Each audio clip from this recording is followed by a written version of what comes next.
Bismillahirrahmanirrahim. Assalamualaikum warahmatullahi wabarakatuh.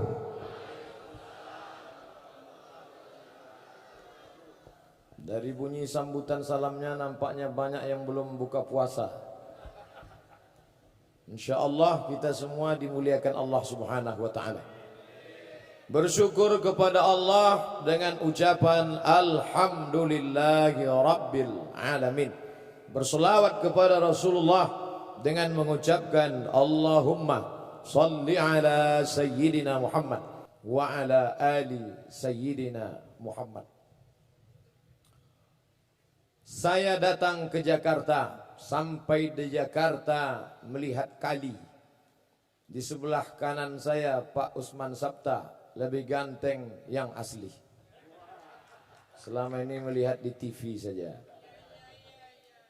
Jumpa pula dengan Cak Imin, selama ini kita lihat balehonya saja.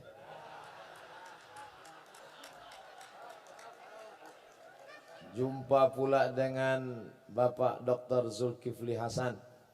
Alhamdulillah. Kemudian di sebelah kanan beliau Bapak Kiai Haji Dr. Hidayat Nur Wahid. Adapun nama-namanya yang tidak saya sebut, mohon maaf. Yang besar tak dihimbau gelar, yang kecil tak disebut nama. Encik-encik, puan-puan, tuan-tuan, jemputan majlis, hadirin hadirat, muslimin muslimat. Ada saudaraku yang satu akidah, tapi mungkin kau bukan saudaraku satu akidah, tapi dipersaudarakan dalam negara kesatuan Republik Indonesia. Kita semua insya Allah dimuliakan Allah Tuhan yang Maha Kuasa. Amin ya Rabbal Alamin.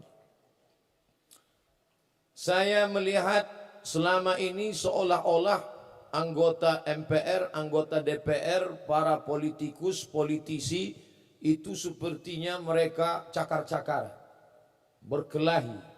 Tapi ternyata begitu bertemu langsung tadi, Masya Allah, tidak lagi terlihat berasal dari partai yang mana, dari golongan yang mana, semuanya seperti bersaudara, karena kita dipersatukan oleh merah putih. Di sebelah kanan saya tadi ada Dr. Hidayat Nur Wahid. Di sebelah kiri ada saudara saya Bapak Masinton Pasaribu. Padahal jauh sekali bedanya. Yang satu dari Sumatera Utara, Batak, yang satu dari Jawa, Pulau Jawa. Mereka bisa tersenyum bersama, berfoto bersama. Padahal banyak sekali orang yang dari Pulau Jawa dengan Batak tidak bisa disatukan. Karena mereka merasa saya tidak bisa berteman dengan dia, Pak Ustadz. Kalau saya berteman dengan dia jatuh derajat saya. Masa dari emas langsung jadi tulang? Tapi hari ini semuanya terbantahkan. Kemudian pula ketika sampai tadi kebetulan bersama saya didampingi oleh Bapak John Erizal. Beliau DPR RI dari Riau. Begitu sampai tadi apa kata beliau? Ustadz Somad, ini adalah kantor Ustadz. Masya Allah, belum pernah saya kemari tiba-tiba ke Jakarta dapat kantor. Saya tidak tanya apa maksudnya, karena kalau saya tanya nampak betul bodoh kita kan. Masa kita Ustadz viral nanya-nanya. Jadi saya ngangguk-ngangguk aja, macam-macam tahu aja. Rupanya makna tadi diulang lagi oleh Pak Dr. Zulkifli Hasan. Makna kantor kita itu Majelis Permusyawaratan Rakyat, ini milik rakyat Indonesia. Itu ternyata maknanya. Ustadz Somad di antara seluruh parlemen di dunia ini, rasanya di Indonesia ini yang paling bebas terbuka. Coba Ustadz lihat, siapapun bisa masuk. Masya Allah, luar biasa. Artinya apa? Bahwa tahun lalu juga semua bebas datang kemari, hari ulang tahun MPR. Tahun lalu Ustadz Somad yang datang kemari Habib Syekh. Dengan nasyidnya, dengan solawatnya. Dan tahun lalu ketika Habib Syekh di sini, yang menyanyikan lagu kebangsaan Indonesia Raya dipimpin oleh Habib Syekh sendiri. Masih lancar, masih ingat. Untung saya tidak disuruh tadi. Masih ingat Ustaz? Masih. Makanya ketika beberapa bulan yang lalu saya difitnah anti kebinekaan, anti NKRI, alhamdulillah saya tidak memviralkan. Sehari setelah itu viral ketika saya menyanyikan lagu Indonesia Raya, menggerek bendera, memasangkan bendera di dinding sekolah tertinggal di kampung pedalaman di Provinsi Riau. Maka orang-orang yang memfitnah ini sesungguhnya mereka tidak punya paket 2 giga. Tonton itu banyak-banyak YouTube. Bagaimana kami menyanyikan lagu Indonesia Raya sampai ke pedalaman. Bagaimana hebatnya negeri ini. Bagaimana orang yang di dalam sana tidak dapat melihat internet. Tapi kita sampaikan, ini negeri kita. Ini bendera sudah lapuk, harus diganti. Kalian harus menyanyikan lagu kebangsaan. Karena sekarang kita bukan lagi krisis kelaparan, karena sudah kenyang, tapi krisis cinta tanah air. Alhamdulillah malam ini kita dipersatukan semuanya. Ketika berteriak Allahu Akbar, lalu kemudian berteriak merdeka, saat itu dalam satu hembusan nafas kita bercerita tentang agama dan kebangsaan. Orang yang berteriak Allahu Akbar, dia bukan anti nasionalisme. Dan orang yang berteriak merdeka, dia bukan anti agama. Sekarang bertemu 2 fobia. Satu fobia nasionalisme, yang satu fobia agama. Duanya saling penuh kecurigaan dan ketakutan. Kalau ada orang yang berteriak Allahu Akbar, jangan-jangan ini anti Indonesia. Ketika ada orang berteriak merdeka, jangan-jangan ini anti Islam. Maka sesungguhnya dalam teriakan Bung Tomo terdapat 2 kalimat itu. Dalam satu teriakan dia berkata Allahu Akbar, dalam teriakan itu juga dia berkata merdeka. Merdeka tidak menafikan Allahu Akbar, dan Allahu Akbar tidak menafikan merdeka. Ini agak serius sedikit. Bapak Ibu yang dimuliakan Allah Subhanahu wa taala. Oleh sebab itu, ketika sampai di sini, kita tidak lagi melihat warna partai, kita tidak lagi melihat nomor dan golongan. Yang kita lihat adalah kepentingan besar di depan. Bagaimana Indonesia menjadi bangsa yang besar, sebagaimana dicita-citakan oleh founding father, pendiri negeri ini. Mereka dulu ingin bermimpi, makanya mereka tidak punya cita-cita buat mobil, mereka tidak cita-cita buat sepeda motor, mereka langsung buat pesawat. Kenapa begitu? Karena saya merasakan sendiri bagaimana sulitnya berceramah dari pulau ke pulau, dari kampung ke kampung. Kalau untuk mengikuti jadwal haruslah kita penerbangan reguler, harus transit di Jakarta. Maka pendiri negeri ini dulu tahu, ini negeri kepulauan Indonesia. Nesia pulau, Indo-India, Hindu, Indonesia, pulau-pulau yang berada di bawah India, pulau-pulau yang berada di bawah India. Ini hanya bisa disatukan oleh pesawat terbang. Maka pesawat terbang pun dibentuk, dicetak, dihasilkan oleh negeri ini. Tapi malang tak dapat ditolak, untung tak dapat diraih. Cita-cita kita tinggi, ternyata di balik kampung dusun sana ada anak bangsa yang tak dapat menghidupkan mesin cuci. Pesawat yang kita buat, tapi ada orang yang tak dapat menghidupkan mesin cuci ketika menjadi pembantu di negeri orang. Ustaz tahu dari mana? Mereka kirim WA ke saya. Ustaz Somad, apa hukumnya sholat di dalam WC? Kamu mau ngejek saya ya? Mau ngetes saya ya? Tidak Ustaz, ini serius. Kenapa? Saya tinggal di negeri nun jauh di sana, hanya ingin mencari sesuap nasi. Dan ketika tiba waktu sholat, maka saya harus membentang sajadah di dalam WC. Karena supervisor saya kejam, tidak boleh ada waktu yang terbuang. Time is money, waktu adalah uang. Meleleh air mata membalas WA mereka, tapi air mata tak dapat menghapus kesedihan mereka. Ketika saya ke Hong Kong, saya tahu semuanya, tahu bahwa saya memang tak masuk ke dalam. Begitu sampai di airport, langsung dipulangkan lagi. Saya masih sakit hati. Tapi lebih menyakitkan lagi ketika kita menceritakan kesusahan kita, orang ketawa. Begitu sampai saya masuk lagi ke dalam, tiba-tiba ada salah seorang pahlawan devisa kita, duduk di samping saya. Apa kata dia? Ustadz Somad ya? Ya. Loh, katanya ceramah jadwal di sini, saya nggak bisa masuk. Alhamdulillah. Kenapa? Saya bisa foto. Dia ceritakan dalam perjalanan itu bagaimana suka dukanya mencari nafkah. Tolonglah Ustadz, negeri kita gemah ripah loh jenawi, untayan zamrud katulistiwa, tongkat dan batu jadi tanaman. Loh, kok persis seperti bunyi ceramah saya? Saya selalu nonton YouTube Ustadz. Saya mulai khawatir, jangan-jangan dia belum nikah. Rupanya suami saya menunggu di rumah Ustadz, menjaga anak-anak. Saya harus mencari nafkah di tempat yang jauh. Apa maknanya? Negeri kita yang besar, dengan segenap potensi alam sumber daya manusianya, maka memerlukan ke depan. Kalau kita berkelahi, tercabik-cabik, terombang-ambing, dipukul ombak, dihempas gelombang, apa yang dapat kita lakukan di masa akan datang? Oleh sebab itu merupakan kehormatan yang luar biasa. Saya diundang di hadapan para pimpinan MPR, para anggota legislatif, di hadapan masyarakat, di hadapan saudara seakidah, sebangsa setanah air. Maka ini kebahagiaan yang luar biasa. Tidak disetting, tidak dibuat-buat, tidak direncanakan. Setiap datang tuduhan bertubi-tubi, 2 hari setelah itu pasti Allah Ta'ala menggantinya dengan ganti yang luar biasa. Dulu saya dituduh anti NKRI, sehari setelah itu langsung diundang oleh Mabes TNI. Viral. Saya dituduh tidak termasuk dalam 200 ustadz yang direkomendasi. Sehari setelah itu langsung diundang oleh Hakim Agung.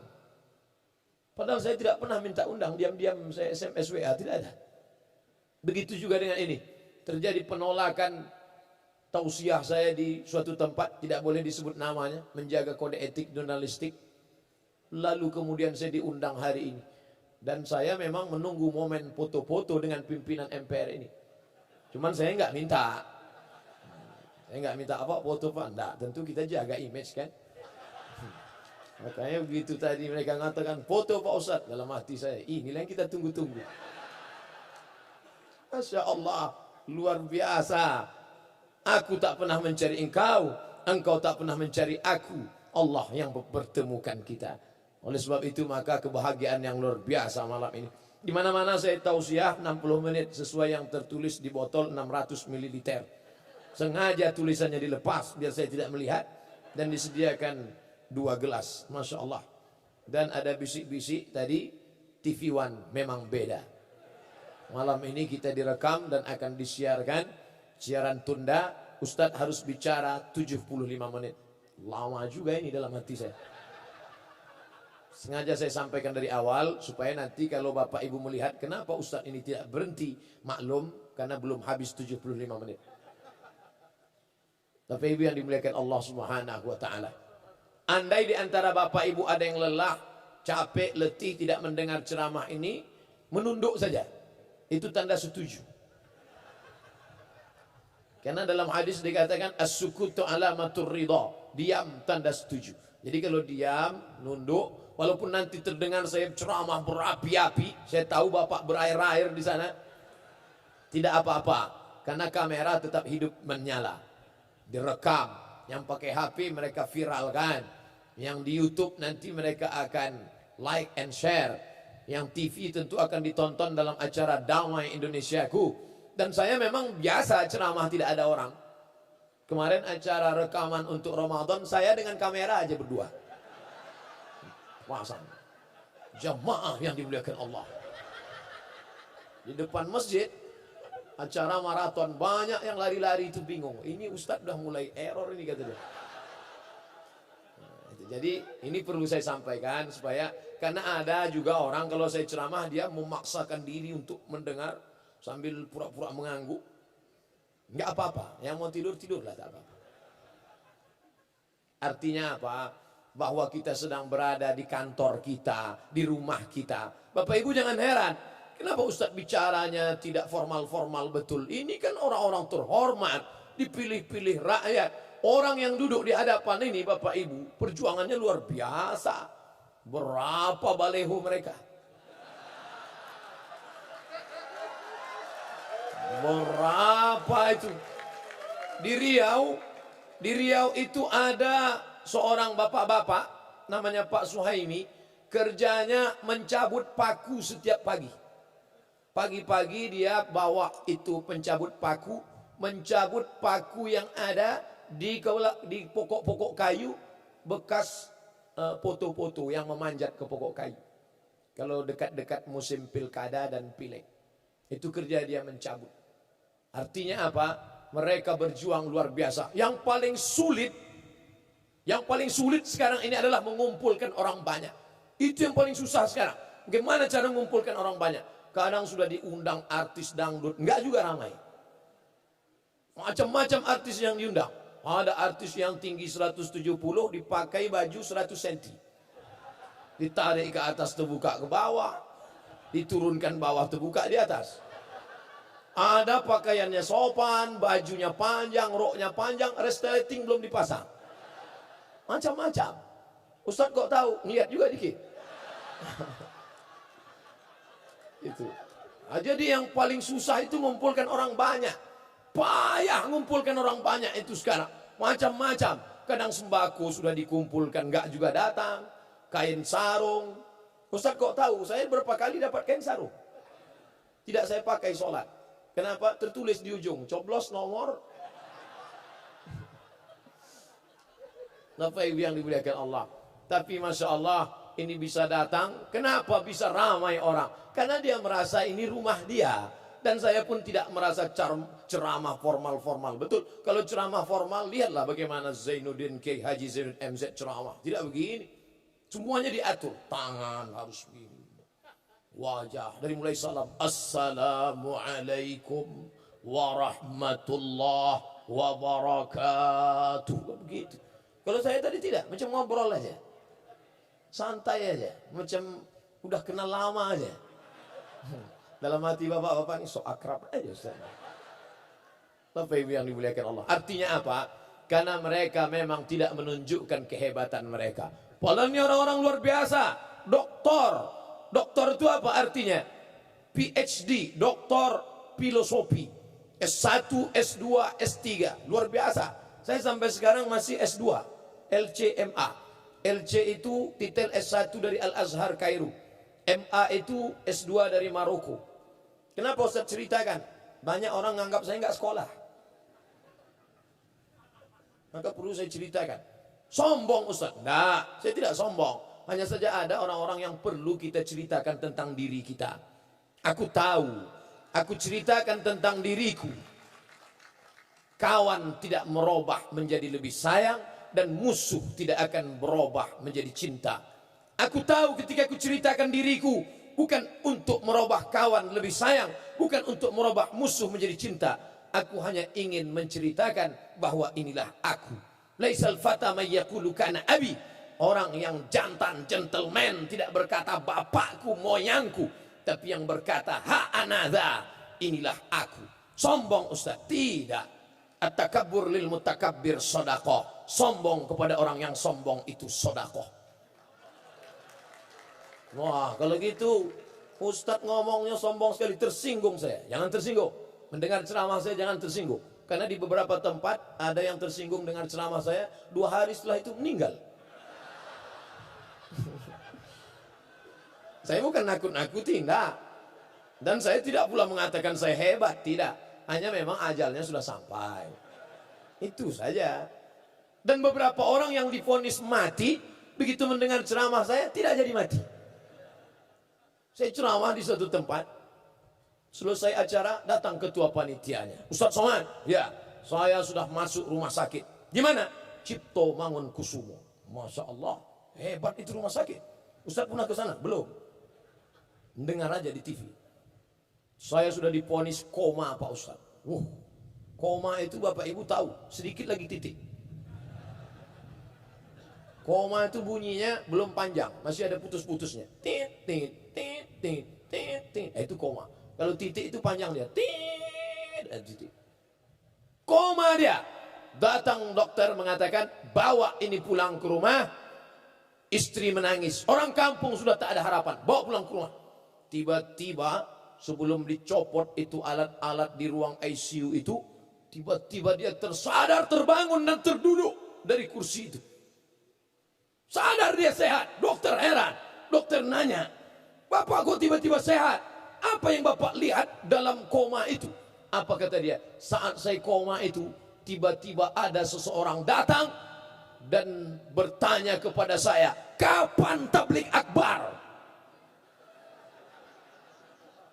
Maka saya tersentak, terbangun. Saya punya hutang, harus buat tablik akbar." Dokter nanya, "Yang datang itu siapa?" "Ustadz Somad." Dibentuknya tim panitia tablik akbar. Selesai acara, saya percaya nggak percaya, saya datangi dia. "Apa betul Bapak mengalami begini-begini?" "Betul Pak Ustadz." "Jadi yang datang waktu koma itu memang betul-betul saya?" "Memang Ustadz. Bukan yang lain, bukan yang lain." Lama saya berpikir, padahal saya nggak ada mendatangi dia. Kenapa saya bisa datang saat dia koma? Lalu saya tanya dia perlahan-lahan, "Bapak sebelum tidur dengar ceramah siapa?" "Ceramah Ustadz." "Oh. Pagi kalau mau berangkat tempat kerja dengar ceramah saya?" "Ceramah Ustadz." "Sampai di tempat kerja kalau ada waktu luang dengar ceramah saya?" "Ceramah Ustadz." Baru saya paham, rupanya saat kita koma mau sakratul maut, apa yang selalu kita dengar, apa yang selalu kita lihat, apa yang selalu kita pikirkan, itulah yang akan datang ketika kita sedang koma. Makanya hati-hati yang selalu nonton sinetron Korea. Kira-kira siapa yang datang waktu koma itu? Hati-hati yang hobi Bollywood. Kalau yang senang artis yang selalu solawat yang cantik itu nggak apa-apa, karena masih solawat isinya. Kalau ada bapak yang senang itu, nanti waktu koma nyanyi,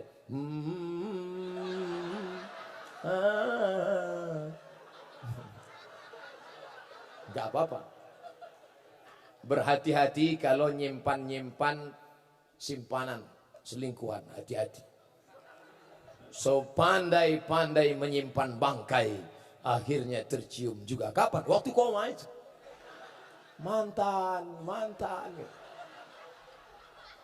Saya bukan nakut-nakuti, enggak. Cuman sekedar ngasih tahu aja. Bapak Ibu yang dimuliakan Allah. Oleh sebab itu, pikirkanlah tentang Allah, pikirkanlah tentang umat, pikirkanlah tentang bangsa. Betapa indahnya saat kita koma, apa yang keluar dari mulut kita? Bangsa Indonesia, bangsa Indonesia. Itu kalau direkam viral itu. Anggota MPR berada di ruang ICU membisikkan, "Bangsaku, bangsaku." Oh, luar biasa itu.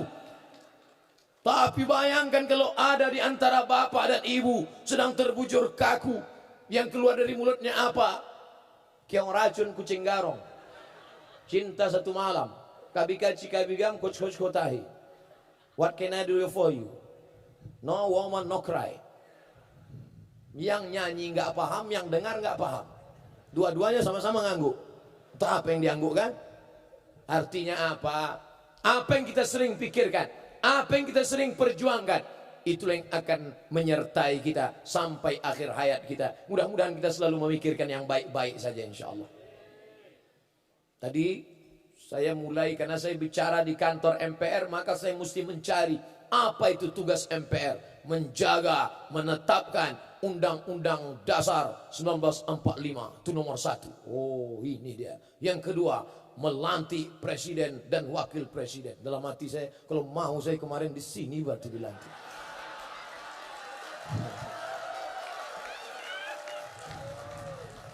Banyak orang khawatir kalau saya ceramah. Kalau saya pergi ceramah, dihadang, nggak boleh datang. Untuk apa? Menghadang saya itu untuk apa? Saya tidak mau. Untuk apa? Ketika saya berkata, perjuangkanlah ini dengan tanda tanganmu, perjuangkan kebaikan dengan kekuasaan, disangka orang saya mau mengiklankan diri saya. Enggak, Mas, saya enggak mau. Saya hanya ingin menjelaskan kepada umat bahwa kalau kau ingin berbuat sesuai dengan apa yang kau bisa, kalau engkau bisa sebagai guru TK, ya kau didik anak-anak di sana. Jangan sepelekan guru TK. Kenapa Ustaz tahu guru TK itu hebat? Saya diundang ke TK dan tidak ada satu anak TK mau mendengar. Berikut ini kami panggil Al-Mukarram Haji Abdul Somad LCMA, Ustadz yang sedang kondang saat ini, kata gurunya. Anak-anak itu tidak ada satupun yang mendengar. Saya pun naik ke atas, Assalamualaikum warahmatullah. Satu pun gak ada yang menjawab. Bingung saya. Situlah baru saya tahu guru TK itu luar biasa. Akhirnya saya merasa rendah, tidak ada apa-apanya. Akhirnya saya panggil, Ibu kepala TK, bisa bantu saya? Pucat saya. Bisa Pak Ustadz. Akhirnya ibu itu kecil maju. Apa kata si ibu? Anak-anak tenang ya. Semua diam. Baru saya sadar, hai Abdul Somad, kau tak ada apa-apanya. Artinya apa? Jangan kau katakan pisau silet itu tidak tajam, karena dia tidak bisa memotong batang kelapa. Dan jangan kau katakan kampak itu tumpul, karena dia tidak bisa mencukur kumis. Semuanya ada porsinya masing-masing. Kami nggak nangkap Pak Ustadz, makanya minum. Orang kalau kurang cairan, dehidrasi, payah mendengar ceramah. Semua kita punya porsi masing-masing. Saya bukan politisi, saya bukan politikus. Saya akademisi, intelektual, ustadz. Saya menjelaskan tentang agama saya. Saya menjelaskan tentang rahmatan lil alamin. Oleh sebab itu maka ketika saya berbicara tentang kekuasaan, tentang Islam, tentang hebatnya politik, maka saya tidak mengiklankan diri saya. Oleh sebab itu jangan khawatir saya akan bangkit. Saya sudah lama tegak berdiri. Tapi saya katakan sampai akhir hayat saya ingin menjadi ustadz. Ini ceramah ini tidak tahan lama. Paling-paling 10 tahun ini menggelegar. Sekarang masih kuat lagi. Allahu Akbar. Masih. Tapi 10 tahun lagi begitu ditarik, Allah Akbar. Jadi 10 tahun lagi Ustadz mau ngapa? Saya akan mengaji di dekat rumah saya. Duduk, tenang. Saat itu 20-30 tahun akan datang. Sekarang umur 41. Walaupun banyak yang mengatakan 27. 30 tahun lagi, saya tidak lagi bisa tausiah. Saya akan duduk di dekat rumah. Anak-anak keliling akan datang membaca Quran. Ustadz tidak khawatir mereka nanti akan mengejek Ustadz. Saya tidak ragu. Kalau mereka ejek-ejek, Ustadz, saya tidak akan marah. Kenapa? Mata saya sudah rabun. Tidak bisa melihat mereka.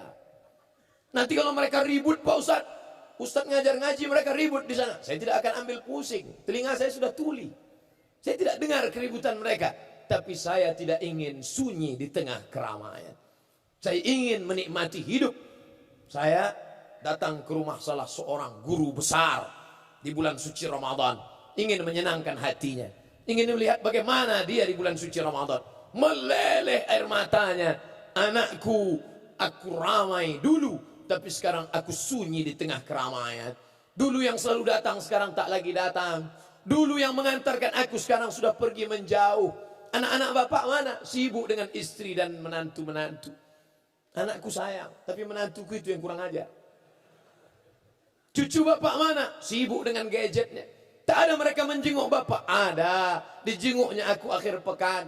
Tapi kami duduk, apa namanya? Silent generation. Cucuku sibuk tertawa sendiri. Menantuku pula sibuk dengan WA-nya. Anakku pula sibuk dengan selfie-nya. Tinggallah aku menonton berita. Apa yang bapak lihat? TV One memang beda. Untung masih engkau ada di sana, anak, dalam acara Damai Indonesiaku. Masih terhibur aku melihat engkau di sana. Kau adalah salah satu muridku. Padahal saya tak tamat di sekolah itu. Sekarang banyak orang ngaku saya muridnya. Artinya apa? Bahwa ada masanya kita sunyi di tengah keramaian. Lalu lintas hiruk pikuk. Tapi kita sedang sunyi, sepi. Dan kita tak ingin hari-hari itu terjadi pada diri kita. Hari berganti, musim berubah. Bulan begitu indah.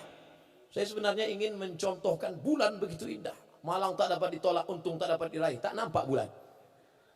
Bulan yang indah, bulan 15, purnama sedang menampakkan cahayanya. Tapi berapa lama purnama itu saudaraku? Purnama tak lama, 15, 16, 17, 18, masuk 2021, bulan yang begitu indah. Tak lama sesudah itu hanya bongkahan batu-batu, hanya bongkahan kerikil-kerikil yang tak bermakna, gelap. Sampai masanya juga begitu. Begitulah hidup manusia, hebat, tinggi, berkuasa, sampai akhirnya turun, down, hilang, mati. Kalau mati tidak apa-apa, setengah mati. Begitu juga perempuan. Perempuan adalah kuntum. Setelah kuntum dia akan mekar. Setelah mekar dia akan harum mewangi. Setelah itu dia mulai kuncup. Setelah itu dia pun menguning dan mati. Oleh sebab itu maka kita mesti tahu hakikat hidup. Bahwa hari ini adalah pengabdian. Semua yang berada di atas pentas ini akan turun ke bawah. Di sana ada tanah. Dan ini adalah pentas. Dari atas, dari dalam tanah, naik ke atas tanah. Dengan lampu yang berkilau. Dengan balehu-balehu yang Masya Allah. Kenapa gambar saya tak ada? Rupanya ada di sini. Ada. Kenapa khawatir? Jangan takut, jangan cemas. Saya bisa mengatakan itu karena saya sudah pastikan memang ada di belakang. Masya Allah, tabarakallah. Tapi sampai masanya, semua yang berdiri di pentas ini akan turun. Protokol pertama membuka. Setelah itu dia berhenti. Protokol yang pertama membuka. Setelah itu dia turun ke bawah. Setelah itu naik ananda kita, qori kita. Masya Allah. Setelah itu tak lama dia pun turun ke bawah. Setelah itu Bapak Ketua naik ke atas dengan pantunnya. Dengan tepuk tangan yang nampaknya terlalu dipaksakan. Lalu kemudian mereka pun turun ke bawah. Sampai masanya Ustadz Abdul Somad.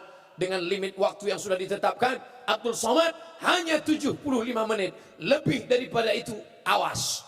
Begitulah agaknya ajal sudah ditetapkan Allah. 75 menit lebih dari itu. Habis. Maka Abdul Somad hanya tegak. Setelah itu selesai. Adakah orang yang mau bertahan di sini? Begitu acara selesai. Panitia menutup. Tiba-tiba tetap bertahan. Bapak enggak pulang. Saya ingin kekal abadi selamanya di sini. Tidak ada. Inilah panggung sandiwara. Inilah panggung. Maka berbuatlah apa yang bisa kau buat di atas. Abdul Somad hanya bisa berceramah dari masjid ke masjid. Dari tanah lapang sepak bola ke stadion. Tapi hari ini Masya Allah. Di tempat yang terhormat. Yang hebat. Yang luar biasa. Maka kesempatan untuk menyampaikan kebaikan-kebaikan. Rahmatan lil alamin. Naik dari dalam tanah. Naik ke atas tanah. Semua yang hadir di sini. Mau Jawa, mau Sunda, mau Batak, mau Melayu, mau Minangkabau, mau Makassar, mau Banjar. Semuanya berasal dari Adam. Kalau ada yang merasa tidak dari Adam, tolong angkat tangan. Dari Adam alaihissalam sampai Adam Smith. Semuanya berasal dari Adam.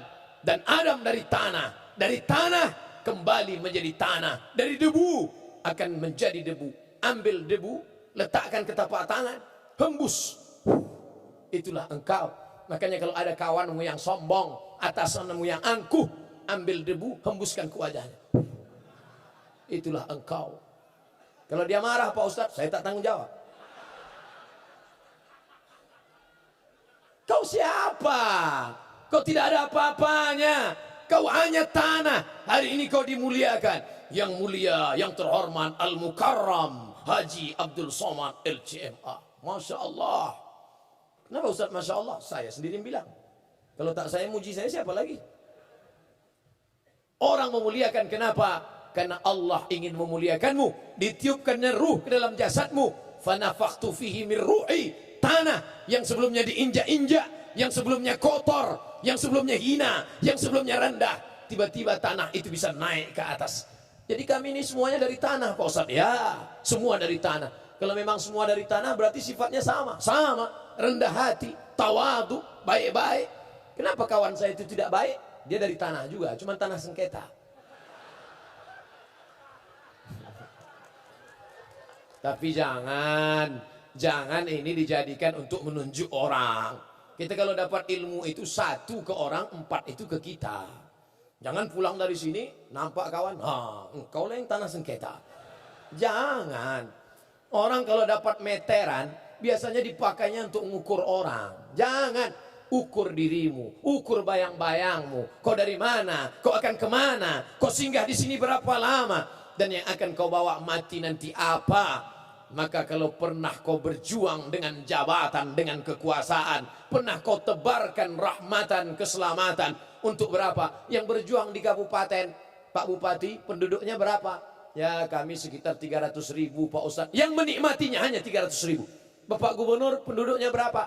6,5 juta Pak Ustadz. 6,5 juta yang menikmatinya. Tapi ketika kau bisa berbuat lebih besar, DPR RI, MPR, DPD, maka ini kesempatan yang luar biasa. Hebat amalnya Pak Ustadz. Apa amalnya?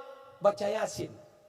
Baca Yasin bukan amal orang yang punya kekuasaan, karena siapapun bisa baca Yasin. Anak TK pun bisa baca Yasin. Apa amal dia? Amal dia hebat Pak Ustadz, rajin puasa sunat. Puasa sunat semua orang bisa. Yang paling rajin puasa sunat ibu-ibu, sekaligus diet. Apa amal dia? Dia hebat tahajud malamnya Pak Ustadz. Security juga banyak tahajud malam. Amalmu apa? Amalmu menjaga Undang-Undang Dasar 1945 dan Pancasila. Merdeka. Itu amalmu. Apa amalmu? Satu, ketuhanan yang Maha Esa. Dan yang menjadi benteng ketuhanan Maha Esa itu adalah MPR RI. Allahu Akbar. Tidak ada yang bisa menggeser ketuhanan yang Maha Esa. Ada yang cemas akan bangkit komunis, akan bangkit ateis, akan bangkit orang yang tidak bertuhan. Insya Allah selama MPR dengan orang-orang yang percaya kepada Tuhan, tidak akan bangkit itu komunis. Banyak yang mencemaskan komunis. Saya tidak cemas sedikit pun. Sedikit pun saya tidak cemas. Kenapa? Yang berada di atas ini orang-orang yang komitmen dengan ketuhanan yang Maha Esa. Tapi tadi ketika saya duduk, saya ditinggalkan oleh mereka. Permisi Pak Ustadz, Pak Zul pergi sholat, Bapak John Erizal pergi sholat, Bapak pergi sholat. Tinggal saya sendiri. Tapi di situ baru saya paham indahnya kebinekaan. Pak Mangindaan tidak pergi. Dia duduk bersama saya. Artinya apa? Pada saatnya kau mungkin berkata, saudaraku yang seakidah saja, saudaraku yang sama satu masjid saja. Tidak. Saatnya kau bertemu, saatnya kau akan merasakan ada saudaramu yang bukan satu keyakinan, tapi dia satu kebangsaan. Dia akan menjadi sahabat pada saat sahabat melaksanakan kewajiban agama. Ada orang yang sangat benci. Saya benci sama dia Pak Ustaz. Saya satu kantor sama dia, tapi saya tak suka sama dia. Berapi-api dia mengungkapkan kebenciannya. Tapi sampai suatu hari dia tersenyum.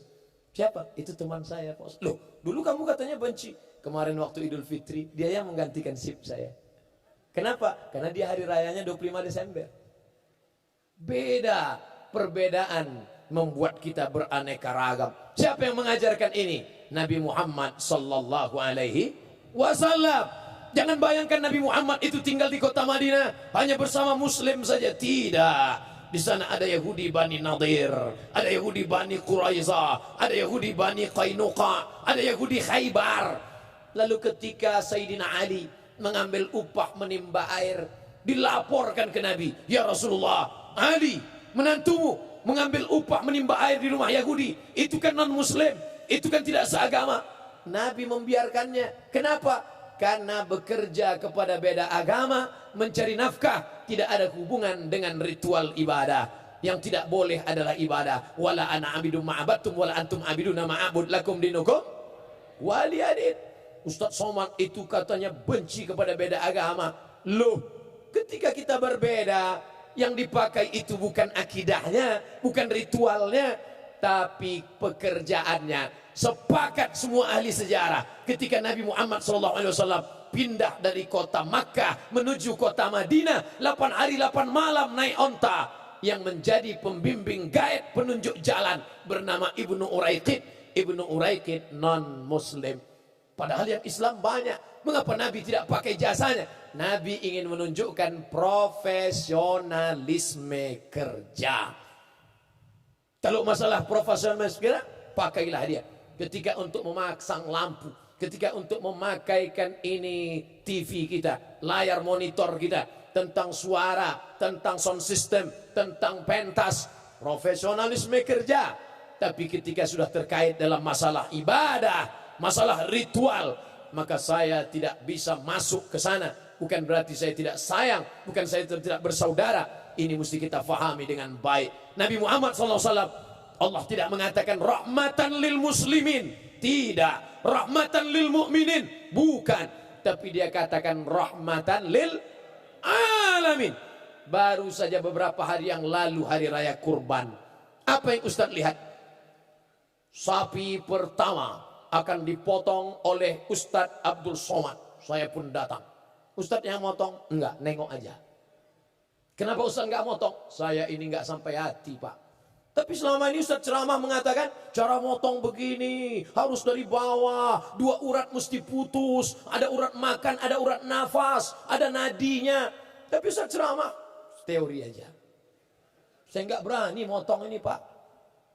Yang motong itu harus yang ahli, yang pandai memotong, Pak. Dia yang punya ilmunya. Saya nggak ngerti. Saya tidak bisa motong ini. Tapi kalau sudah dipotong, tak sampai hati pula untuk membiarkannya. Artinya apa?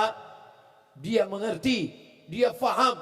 Maka datang tukang potong. Bismillah, atas nama Allah. Wallahu Akbar. Allahu Akbar. Allahumma taqabbal min fulan bin fulan. Terimalah dari fulan bin fulan. Kata Nabi, idza dzabhtum fa ahsinu dzabha. Kalau kau menyembelih, tajamkan pisaunya. Sakit hati, marah karena ayam sering masuk rumah, lalu ditusuk dengan kuku yang tajam, enggak boleh. Marah sama kambing, hei kambing, selalu mengacau, selalu merusak, maka nanti awas akan kupotong engkau pakai pisau tumpul. Enggak boleh. Diambil tulang iga, dipotongkan ke leher ayam, haram. Islam mengajarkan tajamkan pisaunya, dan menajamkan pisau tidak boleh di depan mata kambing. Datang seorang Arab Badui, dia ambil kambing, dia jatuhkan ke tanah, dia asah mata pisau di depan mata kambing. Nabi marah, aturidu antumita mautatin, apakah kau mau buat kambing ini mati berkali-kali? Apa maknanya? Menteror kambing saja tidak boleh, apalagi menteror anggota legislatif. Enggak boleh. Menteror kambing saja tidak boleh, apalagi menteror ustadz. Gitu caranya, jangan sebut ustadz duluan. Bapak Ibu yang dimuliakan Allah Subhanahu wa taala, apalagi kalau sampai ibu-ibu menteror bapak-bapak. Kita faham, bapak kerja, sidang, luar kota, meninjau, reses segala macam, itu harus paham. Mas, awas kalau lama-lama. Oh jangan. Ini tugas negara. Apalagi mereka hadir pengajian. Man kharaja fi talabil ilmi, siapa yang keluar rumah untuk menuntut ilmu, fa huwa fi sabilillah, maka dia sama macam orang yang berjihad fi sabilillah hatta yarji'a, sampai dia pulang ke rumah. Tapi jangan disalahgunakan. Nanti pulang jam 3. Assalamualaikum Papa. Waalaikumsalam. Di mana? Jihad. Dengan siapa? Ustaz Somad. Kalau memang betul sama Ustaz, mana buktinya? Ini videonya. Saya heran, kenapa bapak ini foto sampai 2-3 kali? Padahal sekali aja kan cukup. Rupanya yang ini untuk dipakai hari Senin, dipakai untuk hari Selasa. Gitu. Sehingga kalau ada yang nanya, di mana? Dengan Ustadz Somad. Tidak, saya tidak menyindir. Saya Ustadz yang tidak pandai menyindir. Sampai sekarang tidak bisa saya menyindir orang. Karena saya trauma, dulu pernah diundang ke salah satu masjid, kata ketua masjid, Ustadz Somad, tolong sindirkan ada orang kaya. Kenapa? Dia pernah nyumbang 300 juta, uangnya diambil lagi. Jadi apa yang mesti saya katakan? Sampaikan hadis, orang yang nyumbang ngambil lagi, maka nanti dilaknat Allah. Oke, saya sampaikan. Al-aidu ila hibatihi, orang yang nyumbang ngambil lagi sedekahnya, kal kalbil ladzi ya'udu ila qaihi, seperti anjing yang menjilat muntahnya. Selesai acara, mohon maaf Pak Ustaz, yang disindir nggak datang. Sejak itu saya nggak mau sindir-nyindir. Saya mau to the point aja. Oleh sebab itu maka jangan tersinggung. Kalau kebetulan sama, ya senasib aja. Bapak Ibu yang dimuliakan Allah Subhanahu wa taala. Untuk apa kita bicara harus diatur, harus begini, harus begitu? Enggak. Saya lepas-lepas aja. Makanya banyak juga orang yang dengar ceramah saya, dia bukan mau mencari pelajaran, kira-kira kapan dia salah ya. Nggak bakalan ketemu. Orang saya udah latihan kok. Kapan dia nyebut nomor, kapan dia nyebut partai, kapan dia nyebut orang, nggak bakalan saya sebutkan. Andai pun saya sebutkan, habis itu saya klarifikasi. Mohon maaf atas kekeliruan ini. Dengarkanlah yang baik-baik. Khuzma sofa da'ma kadar. Ambil yang jernih, buang yang keruh. Maka ketika ada diberikan Allah kesempatan untuk beramal, beramallah. Tentu sesuai. Kalau semut amalnya, ya bawa 1 butir gula. Semut hitam, bawa 1 gula. Tapi kalau engkau seekor gajah, ya bawalah 1 batang kayu balak yang besar. Sesuai dengan kemampuanmu. Gajah engkau, ya bawa balak besar. Semut engkau, bawa 1 butir gula. Tapi kalau ada gajah bawa gula, keterlaluan. Gajah apa namanya itu? Gajah fakir. Gajah bakhil. Oleh sebab itu, saya nggak paham bahasa Ustaz. Memang Ustaz internasional itu agak susah dipahami ceramah. Saudaraku yang dimuliakan Allah Subhanahu wa taala, sampai masanya kita akan menghadap Allah.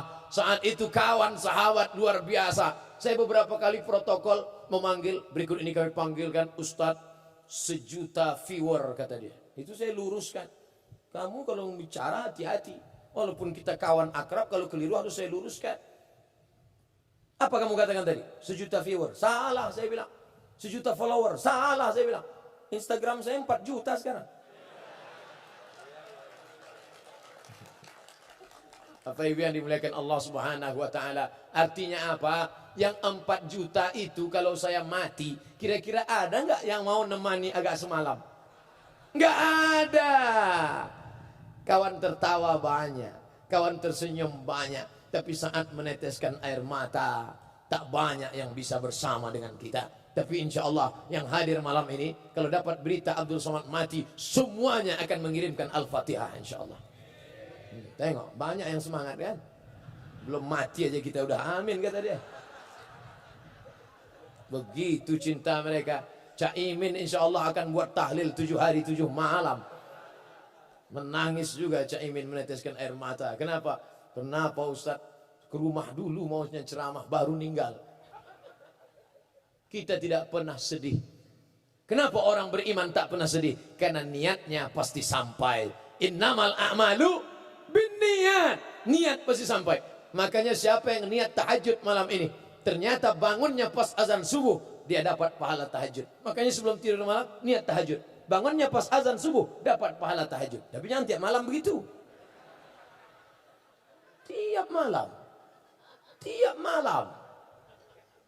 Ini sekali-sekali oke. Kalau malaikat tentu komplain juga. Ya Allah, ini tiap malam gini. Kasih juga dia surga yang kosong, kata Allah. Memang surga juga, tapi kosong lah. Kosong pun jadilah Pak Ustaz, daripada masuk neraka. Tentu kita melihat tidak begitu.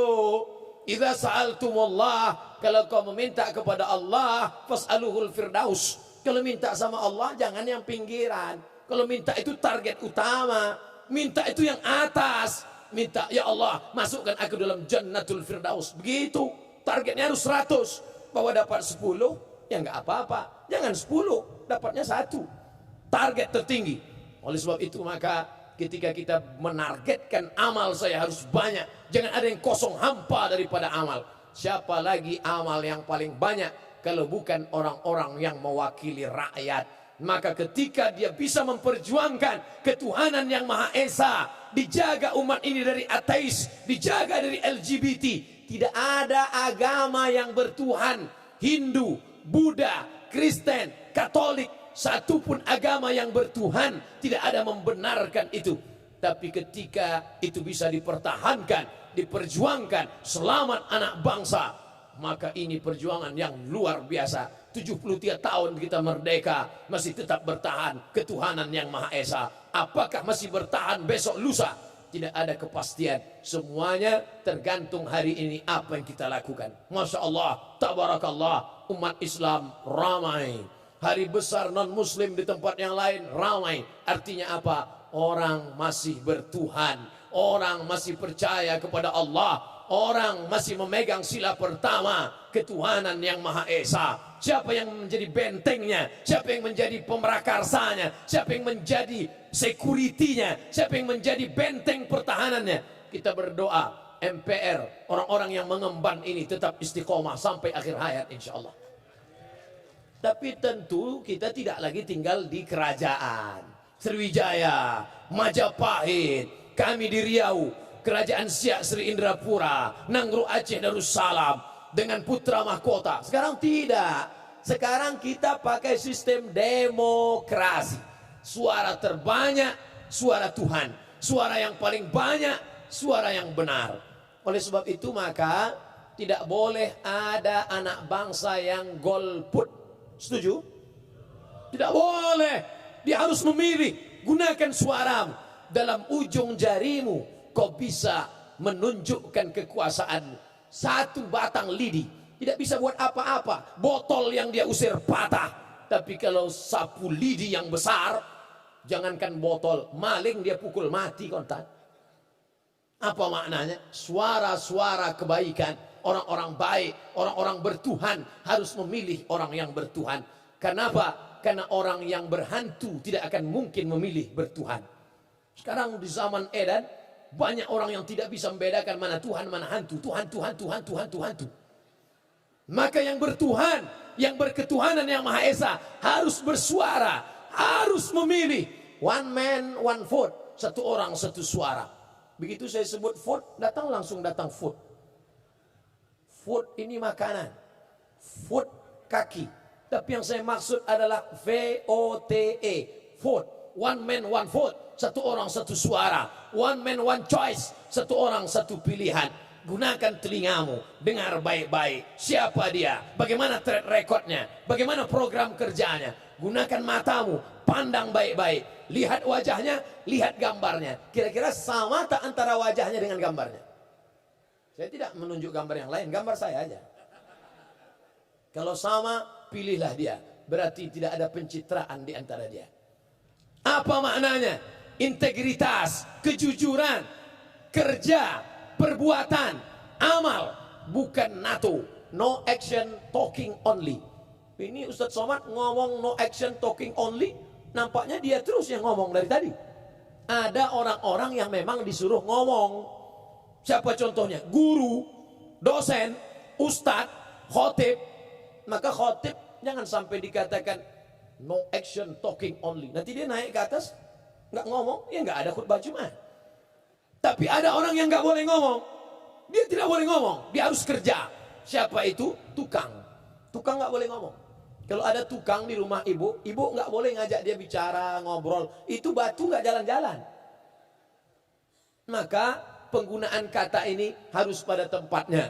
Nah, parlemen diambil dari kata parler. Parler artinya bicara. Orang Prancis menyebut parler. Saya tidak bisa bicara Prancis. Saya bisanya bicara Inggris dan Arab. Je ne parle pas français, parle anglais, arabe. Parler artinya bicara. Parlemen, orang yang dipilih untuk bicara. Makanya jangan heran kalau orang yang di hadapan kita ini selalu bicara. Karena kita memilih mereka untuk bicara tentang kesusahan kita, tentang keresahan kita, tentang kegelisahan kita melihat anak bangsa. Siapa yang bicara? Mereka lah yang berbicara tentang itu. Memang beberapa kali kita dikirimkan foto tentang anggota parlemen yang tertidur. Tapi tidak ada di antara mereka yang lain-lain. Mereka bicara. Kenapa? Karena mereka memang kita pilih untuk menyalurkan segala aspirasi kita. Kelak saatnya semua akan ditanya. Inna sam'a pendengaran, wal basar penglihatan, wal fuad hati dan pikiran. Kullu ulaika kana anhu mas'ula. Semua akan disoal, semua akan ditanya, semua akan dituntut di hadapan Allah Subhanahu wa taala. Pilihlah orang yang bertuhan. Pilihlah orang yang memperjuangkan ketuhanan yang Maha Esa. Pilihlah orang yang menebarkan kedamaian. Pilihlah orang yang menyemangati kita dengan musyawarah. Pilihlah orang yang menebarkan keadilan bagi seluruh Indonesia. Bukan orang yang memporak-porandakan, yang menyusahkan, yang menyuburkan radikal, yang menyebabkan terorisme, yang menghancurkan persatuan dan kesatuan. Hari ini kita bisa bersama dalam bingkai merah putih, kita bersama dalam kesatuan, kita bersama dalam ulang tahun MPR RI. Apa maknanya? Kita ambil kebaikan-kebaikan, kita tebarkan keberkahan keselamatan, maka insya Allah kita sebagai mayoritas, sebagai orang yang banyak, sebagai orang yang dituakan, ada manusia ini yang ditinggikan seranting, didulukan selangkah, batangnya tempat bersandar, daunnya tempat bernaung. Kalau berjalan, didulukan dia selangkah. Kalau ke atas, ditinggikan dia seranting. Kalau batang pokok kayu, dijadikan dia tempat bersandar. Kalau akarnya, dijadikan dia tempat bersila. Daunnya, dijadikan tempat bernaung. Itulah pokok yang bermanfaat. Makanya dalam Islam diajarkan, kalau ada orang yang memotong pokok kayu yang bermanfaat, man qata'a sidratan, siapa yang memotong sebatang pohon sidir kau potong, sebatang pohon sidir kau potong, sawwaballahu ra'sahu finnar, disungkurkan kepalamu dalam api neraka jahanam. Sebatang pohon sidir kau potong, sebatang saja. Bayangkan ada orang yang akan bernaung di bawah. Islam mengajarkan tanamlah, tanamlah. Betapa ketika pesawat akan landing ke bawah, kita lihat hijau, Masya Allah. Tapi di beberapa tempat kita lihat kuning, terbakar, asap naik ke atas, terganggu orang banyak. Sebatang pohon kau potong, disungkurkan kepalamu dalam neraka. Bagaimana dengan berhektar-hektar, beratus hektar? Kau sudah menyebabkan kerusakan paru-paru, kau sudah menyebabkan binatang mati, bahkan ular sawah yang semestinya memakan makanan tikus, memakan makanan yang bisa dia makan. Tapi sekarang apa yang terjadi? Orang yang sedang manen sawit pun dimakannya. Saking kan dia sudah kehilangan makanan. Harimau sudah naik ke jalan raya karena rumah mereka dihancurkan. Maka oleh sebab itu, ini kebersamaan untuk menjaga keutuhan, untuk menjaga keselamatan. Jangan ada lagi kerusakan. Zuharal fasadu fil barri, kelihatan kerusakan di lautan, di daratan, bima kasabat aydin nas, akibat dari perbuatan manusia. Saudaraku yang dimuliakan Allah Subhanahu wa taala, pada kesempatan yang baik, pada kesempatan yang mulia, hari ulang tahun. Apa manfaat dari ulang tahun? Ada jamaah umurnya 80 tahun. Dia menikah umur 30 tahun. Kalau begitu ulang tahun pernikahan yang ke-50. Dia minta yang ceramah, Ustadz Somad tolong ceramah hari pernikahan emas. Emas itu apa Pak Haji? Emas itu karena saya sudah nikah 50 tahun. Dengan ibu? Iya. Ini istri Pak Haji? Iya. Yang keberapa Pak? Yang pertama dan terakhir. Masya Allah. Kenapa mesti saya yang ceramah? Pokoknya saya nazar Ustadz yang ceramah. Saya pun ceramahlah hari ulang tahun pernikahan yang ke-50. Usianya 80. Lama saya berpikir, untuk apa dia buat ulang tahun pernikahan? Apakah setelah ulang tahun pernikahan itu yang 80 bisa berubah jadi 18? Tidak. Dia tetap top, tua, ompong, peot. Yang tersinggung. Tidak ada yang berubah. Lalu apa manfaat dari ulang tahun itu? Ternyata fisiknya tidak berubah, tapi semangatnya kembali. Anak-anaknya datang, cucunya datang. Agaknya, kalau boleh saya menebak-nebak, itu juga yang diinginkan dari malam ini. Ulang tahun yang ke-73, maka dengan ini bangkit semangat baru. Yang selama ini kehilangan semangat, didoakan. Malam ini kita akan berdoa kepada Allah. Malam ini kita akan bermunajat, doa orang banyak. Karena kita tidak tahu entah dari doa mulut yang mana, tak tahu entah dari mulut yang mana doa itu dikabulkan Allah. Makanya saya setiap pergi kemanapun selalu mohon doa. Doakan saya Kiai, doakan saya Habib, doakan saya Tuan Guru. Kenapa? Karena tidak tahu dari lidah yang mana. Bukan karena doa kita, walaupun nanti saya yang memimpin doa, tapi sesungguhnya doa itu diaminkan oleh malaikat, diterima oleh Allah karena kebersamaan kita. Itulah mengapa jangan tinggalkan doa berjamaah. La yajtami' malaun, sekelompok orang berkumpul, fayad'u ba'dhum, berdoa satu orang, wa yu'minuhum sa'iruhum, diaminkan yang lain, illa ajabahum Allah, Allah mengabulkan doa mereka. Kemarin jamaah haji mau pergi ke Makkah.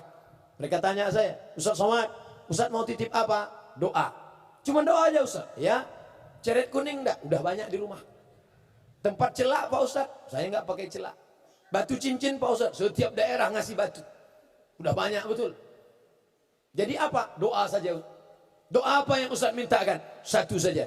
matikan Ustadz Somad dalam husnul khotimah. Oh, kalau itu ringan Pak Ustadz. Begitu juga dengan jamaah.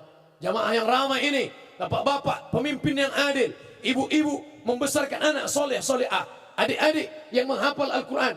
Saya tak minta doa banyak, satu saja, matikan Ustadz Somad dalam husnul khotimah. Jangan sekarang, kita masih banyak program lagi.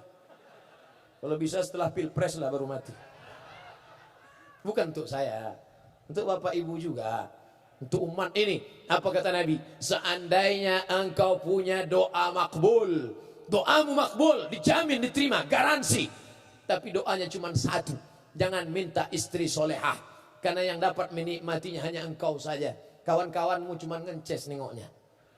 Jangan minta istri solehah, tapi mintakanlah Allahumma rzuqna imaman adila, berikan kami pemimpin yang adil dan amanah. Kenapa? Karena kalau dia amanah, satu negeri akan mendapatkan rahmat dan keberkahannya. Maka jangan pernah berhenti berdoa. Jangan pernah berhenti berdoa. Di mana-mana saya, kalau selesai sholat, kalau saya jadi imam, pasti saya berzikir. Afdhalul zikri fa'lam annahu la ilaha illallah, la ilaha illallah, la ilaha illallah. Mengundang pintu-pintu langit terbuka. Setelah itu baru saya pimpin doa. Ini sekarang banyak orang habis sholat, salam, pulang. Lah macam ayam nggak berdoa. Doa, angkatkan tanganmu. Kamu kenapa nggak mau berdoa? Beda doa saya dengan doa imam Pak Ustaz. Kenapa? Dia minta hujan, saya enggak. Kenapa gitu? Dia imam kebetulan nanam sawit, maka minta hujan. Makmumnya jual es krim. Tentu kita sebagai imam doanya yang umum-umum saja. Yang umum. Doa yang umum. Saya kalau mimpin doa nggak panjang-panjang, 10 aja. Allahumma inna nas'aluka salamatan fid din, selamat dalam keyakinan, wa afiatan fil jasad, badan sehat, wa ziyadatan fil ilmi, ilmu nambah, wa barakatan fil rizki, ilmu nambah, bukan istri. Wa barakatan fil rizki, berkah rezeki, wa taubatan qablal maut, taubat sebelum mati, wa rahmatan indal maut, rahmat ketika mati, wa maghfiratan ba'dal maut, dapat ampunan sesudah mati. Allahumma hawin alaina fi sakaratil maut, dapatkan ringan waktu sakaratul maut, wan najata minan nar, selamat dari api neraka, wal afwa indal hisab, dimaafkan ketika amal dihisab. Rabbana atina, selesai. Karena saya pernah juga ada acara, kebetulan yang baca doa diundang dari Jakarta. Saya lihat setengah jam dia berdoa. Pertama jamaah semangat semua. Lama-lama turun gua. Udahlah Pak Imam, udah gak tahan lagi. Nabi kalau berdoa tangannya ke atas. Gini Nabi kalau doa. Ini ada orang sekarang berdoa tangan di paha. Orang kalau berdoa tangannya di paha, itu artinya terserah Allah mau ngasih-ngasih, enggak pun enggak apa-apa lah. Ya nggak bisa gitu. Kita doa tuh harus yakin. Dan doa nggak boleh dikapling. Ini ada orang doa kapling. Orang Arab jahiliyah, orang Arab Quraisy, orang Arab waktu itu di zaman Nabi, dia doanya Arab Badui ini. Dia doa, Allahumma arhamni wa Muhammadan wa la tarham ma'ana ahadan. Ya Allah rahmati aku dan Muhammad, yang lain jangan. Nggak bisa. Makanya jangan berdoa, ya Allah rahmatilah kami, hanya komisi kami dan partai kami saja. Gak bisa. Walaupun kita berbeda, tapi kita minta menebarkan segala doa. Bahkan ikan-ikan memintakan ampun. Hattal hutu fil bahari, ikan-ikan yang di lautan memintakan ampun pada orang yang mengajak kebaikan. Wal namlatu fi juhriha, semut-semut di dalam sarang memintakan ampun kepada orang yang berbuat baik. Maka siapapun kita menebarkan kebaikan, mintakan doa. Doa, apapun doanya, mintakan kepada Allah. Hanya saja kalau bisa doa itu yang difahami. Saya tidak mengatakan yang nggak paham bahasa Arab, ya silakan doa. Ustaz kalau doa pakai bahasa Indonesia, iya. Tapi Ustaz lama di Arab, kadang-kadang pakai bahasa Arab juga. Lama Ustaz di Arab. Di Mesir 4 tahun, di Maroko 2 tahun. Tapi itu tidak untuk dibanggakan. Karena ada juga orang, saya ini 6 tahun di Arab. Datang jamaah, onta lebih lama lagi Ustaz. Kita di sana itu belajar bahasanya, difahami maknanya, supaya kalau baca Quran ngerti. Tapi yang belum paham baca Quran bukan berarti nggak ada pahalanya. Ustaz, saya baca Quran, katanya kalau nggak paham nggak ada pahalanya. Loh, dengar aja dapat pahala. Wa idza quri'al Qur'an, kalau ada orang baca Quran, fastami'u lahu, dengar baik-baik, wa ansitu, diam, la'allakum turhamun. Dengar aja dapat pahala. Kamu baca Quran? Iya, tapi saya nggak tahu artinya Pak Ustaz. Dengar aja dapat pahala, apalagi baca. Oh kalau gitu saya berhenti baca lah, dengar aja kalau gitu. Itu mundur. Artinya ada prosesnya. Pertama dengar, setelah itu baca, habis itu pahami maknanya. Yang selama ini yasinan berubah. Hari ini kita yasin tapi kita pahami artinya. Al-yauma nakhtimu ala afwahihim. Al-yauma, hari ini, nakhtimu, kami kunci, afwahihim, mulut mereka. Hari ini kami kunci mulut mereka. Surat Yasin itu. Kenapa mulut dikunci waktu itu? Karena mulut inilah yang paling pandai bersilat lidah. Benarkah ini rekaman suara Anda? Sebentar Pak Akib. Benarkah ini rekaman suara Anda? Seperti suara saya, tapi nampaknya ada yang meniru. Rekaman CCTV ditampilkan di layar. Ini gambar Anda, video Anda. Memang betul Pak Akib. Kalau begitu Anda bersalah. Saya korban konspirasi politik. Lidah pandai. Tapi saatnya nanti, al-yauma nakhtimu ala afwahihim. Lalu yang bicara siapa? Wa tukallimuna aydihim. Tangan akan bicara. Siapa yang akan menjadi saksi? Wa tashhadu arjuluhum. Kaki akan bersaksi. Bima kanu yaksibun. Itulah maka disuruh baca Yasin. Baca Yasin saat orang meninggal dunia, enggak salah, tapi pahami maknanya. Baca Yasin saat pindah rumah baru, enggak salah, tapi pahami maknanya. Hari ini masih baca Yasin, silakan. Seumur hidup baca Yasin, masalah. Memangnya Allah enggak menurunkan surat yang lain? Apalagi kalau bacanya cepat-cepat, ujung-ujungnya aja. Turja'un, fayakun. Oleh sebab itu Al-Quran diturunkan Allah banyak, kita ambil pelajaran. Setelah itu berdoa. Wa kana Anas ibnu Malik, Anas bin Malik, idza khatamal Quran, kalau dia sudah menghatamkan Al-Quran, jama'a ahlahu wa auladahu, dikumpulkannya anaknya, dikumpulkannya istrinya bersama keluarga.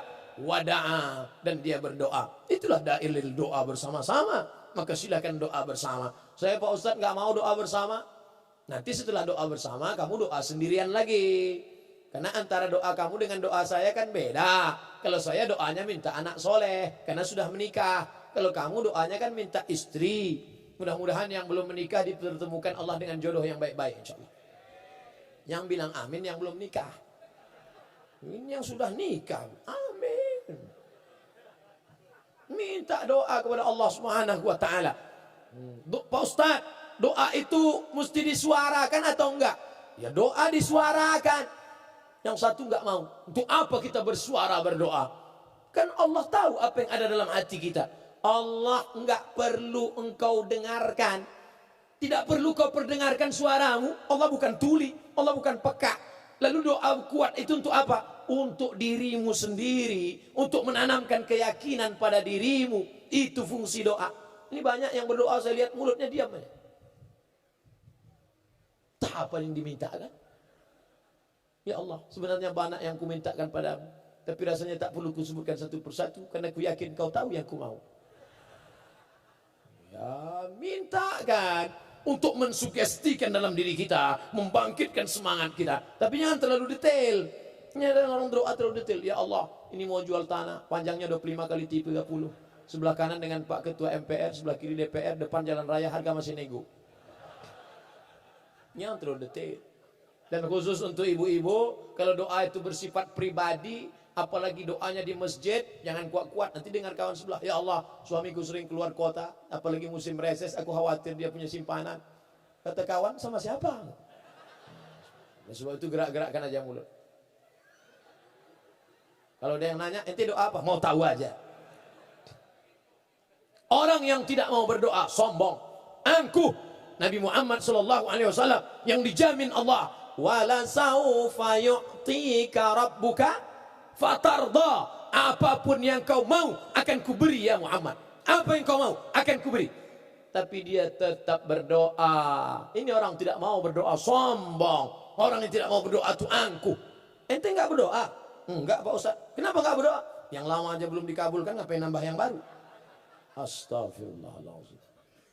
Aku tidak tahu doaku diterima atau tidak, kata Sayyidina Umar bin Khattab. Tapi aku terus berdoa. Kenapa? Karena aku yakin doa itu adalah ibadah. Dengan berdoa kita tidak akan menjadi orang sombong. Kalau berhasil, kita tidak akan bangga karena ada campur tangan Tuhan di dalamnya. Kalau kita gagal, kita tidak akan stres, depresi, stroke, mati. Kenapa? Karena kita berkata skenario rencana Tuhan lebih indah dari yang aku pikirkan. Selalu bersandar kepada Allah. Kalau kau sedang di atas, tempelkan keningmu ke lantai. Bersujud bersimpuh kau rendah di tanah. Kau sedang down, jatuh, maka kau naik ke atas, tegakkan kepalamu, angkat tanganmu, Allahu Akbar. Tidak ada kecuali dua. Karena sampai masanya kita akan tu'izzu man tasha, naik ke atas, wa tudhillu man tasha, jauh ke bawah. Kalau kau sedang di atas, tempelkan keningmu ke lantai di tengah malam. Kenapa mesti ke lantai Pak Ustadz? Bentuk menempelkan kening ke lantai, menunjukkan kehadapan Allah. Aku hina, aku rendah, aku tidak ada apa-apa. Ini yang berani megang kening saya ini cuma 2 orang. Satu anak saya, kedua tukang pangkas. Itu cuma yang berani. Oh ada satu lagi, kemarin waktu mau buat paspor, tukang pas foto. Kanan Pak, kiri dikit, kurang ke belakang, lama-lama ke depan dia. Tapi ketika sholat, kau tempelkan kening ini ke lantai. 7 ujung, 7 anggota sujud mesti menempel. 2 ujung kaki, 2 lutut, 2 tapak tangan, 1 kening. Mentang-mentang kau pejabat negara, mentang-mentang kau pimpinan, kau tidak mau menempelkan kening. Allahu Akbar, ditempelkan ke tiang. Tidak sah sujudmu. Kalau sujudmu tidak sah, maka tidak sah sholatmu. Kalau sholatmu tidak sah, maka agamamu yang kau yakini Islam tidak diterima di hadapan Tuhan, di hadapan Allah Subhanahu wa ta'ala. Oleh sebab itu maka ini menampilkan tentang, dan kita berdoa kepada Allah dengan penuh, ud'u rabbakum tadarruan, rendahkan hatimu, rayu dia meminta. Allahumma inna nas'aluka salamatan fid din wa afiyatan fil jasad.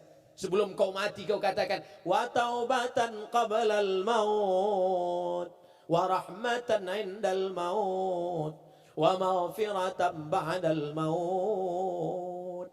Allahumma hawwin alaina fi sakaratil maut. Ini seberapa masjid ada saya dengar bentak-bentak. Mau. Mau. Ini kok bentak-bentak. Bayangkan kita bawa proposal ke bapak-bapak yang mulia. Pak, kami semen, kerikil, batu bata. Tentu dia panggil security, tangkap, nih gila nih. Tentu kita rayu, kami mohon ada bantuan 5 sak semen. Kalau tidak ada 2 kotak keramik. Kalau nggak ada kerikil 1 truk. Kalau nggak ada parah kali ya. Bapak Ibu yang dimuliakan Allah Subhanahu wa ta'ala, ternyata saya cukup cemas malam ini berada di hadapan orang-orang yang dipilih oleh rakyat, putra-putra terbaik bangsa, di hadapan mereka di tengah malam sampaikan ceramah. Sanggup tak saya ceramah di depan mereka 75 menit? Akhirnya masa-masa sulit itu berlalu juga. Terima kasih segala perhatian, mohon maaf segala kekhilafan. Akhirnya saya ucapkan selamat hari ulang tahun MPR. Semoga kita mendapatkan rahmat dari Tuhan yang Maha Kuasa insyaallah. Kenapa Ustaz minta rahmat? Alasan saya rahmat 2. Pertama, karena di pembukaan Undang-Undang Dasar, atas berkat rahmat Allah dan hadis Nabi, la yudkhilal jannata ahadakum amaluhu, kamu tak masuk surga karena amalmu, bukan karena etos kerjamu. Lalu masuk surga karena apa? Illa ayyataghammadani Allah bi rahmati, karena rahmat Allah. Karena rahmat Allah kita bersama. Tapi ingat, orang yang tak ada kasih sayang dalam hatinya, maka Allah tak menurunkan rahmat. Kita mintakan turun rahmat itu ala hazihin niyah, untuk niat yang baik ini. Bertawassul dengan Al-Fatihah. A'udzu billahi minasy syaithanir rajim. Bismillahirrahmanirrahim. Alhamdulillahi rabbil alamin. Ar-Rahmanir Rahim. مالك يوم الدين إياك نعبد وإياك نستعين اهدنا الصراط المستقيم صراط الذين أنعمت عليهم غير المغضوب عليهم ولا الضالين آمين اللهم أنزل الرحمة والسلامة والبركة على هذه الجماعة. Turunkan keselamatan, kerahmatan, keberkahan kepada seluruh jamaah yang hadir malam ini ya Allah. Wa ala hadzal baladil azim, kepada negeri yang agung dan mulia ini ya Allah. Allahumma ja'al baladan aminan mutmainnan, jadikan negeri ini negeri yang aman, tentram. Ya'ti rizquha min kulli makan, terbuka pintu rezeki dari berbagai penjuru. Allahumma in kana rizquna fis sama'i fa anzilhu, kalau rezeki kami masih tergantung di langit, turunkan ya Allah. Wa in kana fil ardi fa akhrijhu, kalau masih tertanam di dalam tanah, keluarkan ya Allah, untuk kesejahteraan rakyat bangsa umat kami ya Allah. Wa in kana mu'siran fayasirhu, kalau rezeki kami sulit, mudahkan ya Allah. Wa in kana ba'idan faqarribhu, kalau sulit, kalau jauh, maka dekatkanlah ya Allah. Rabbana taqabbal minna, terima segala amal kebaikan kami. Wa tammim taqsirana, sempurnakan segala kekurangan kami. Allahumma dafa'ana al-ghala wal waba wal fahsya wal riba wal zina wal munkar. Selamatkan negeri ini dari malapetaka, bencana, riba, zina, narkoba, LGBT, perbuatan keji dan mungkar ya Allah. Allahumma a'inna, tolong kami, ala dzikrika, supaya hati kami ini selalu mengingatmu, wa syukrika, selalu bersyukur padamu, wa husna ibadatik, selalu beribadah dengan ibadah yang terbaik untuk kami bawa bekal menghadapmu ya Allah. Allahumma rzuqnal istiqamata ala syariatil gharra wa tariqatil bayda, berikan kami istiqamah dalam kebenaran ya Allah. Allahumma arinal haqqa haqqa warzuqna ittiba'ah, tunjukkan pada kami bahwa yang benar itu adalah benar, dan tunjukkan kami kekuatan, beri kami kekuatan untuk mengikutinya. Wa arinal batila batila, tunjukkan pada kami yang batil itu salah, tunjukkan pada kami yang salah itu keliru, hitam itu bengkok, dan berikan kami kekuatan untuk menjauhinya ya Allah. Allahumma aslih syababana, anak-anak muda kami, luruskan akidah, keyakinan, kebenaran bagi mereka, sehingga tampak mana yang hak yang batil ya Allah. Allahumma la tada'alana zamban illa ghafartah, keluar kami dari majlis ini dalam keadaan bersih dari silap, salah dan dosa. Wala dainan illa qadaitah, lunaskan hutang, segala hutang piutang kami dengan semangat bekerja, sehingga kami bisa menjadi orang yang terlepas dari riba. Wala aziban illa zawajtah, yang lajang, yang gadis ingin berumah tangga, temukan dengan jodoh yang baik-baik ya Allah. Wala raghiban illa anjabta, yang ingin punya anak, berikan anak yang saleh dan salihah. Min huffazil Quran wal hafizat, menjadi anak-anak yang penghafal Quran, sehingga ketika kami mati, mereka yang membisikkan ke telinga kami, la ilaha illallah. Allahumma ja'alna ruhama fima bainana, jadikan kami orang-orang yang berkasih sayang di antara kami. Allahumma ja'alna rahmatan lil alamin, jadikan kami menjadi orang-orang yang menjadi rahmat bagi semesta alam, bukan menjadi laknat dan duka cita, nestapa bagi makhluk hamba-hambamu ya Allah. Allahumma akhtim lana bihusnil khatimah wa la takhtim alaina bisu'il khatimah. Allahumma ja'al akhira kalamina inda intihai ajalina qawla la ilaha illallah Muhammadur Rasulullah sallallahu alaihi wasallam. Rabbana atina fid dunya hasanah wa fil akhirati hasanah wa qina adzaban nar. Wa sallallahu ala sayyidina wa maulana Muhammad wa ala alihi wa sahbihi wasallam. Walhamdulillahi rabbil alamin. Taqabbalallahu minkum minna wa minkum taqabbal ya karim. Wallahul muwaffiq ila aqwamit thariq wa huwa yahdi ila sawa'is sabil. Terima kasih segala perhatian, mohon maaf segala kekhilafan. Wassalamu alaikum warahmatullahi wabarakatuh.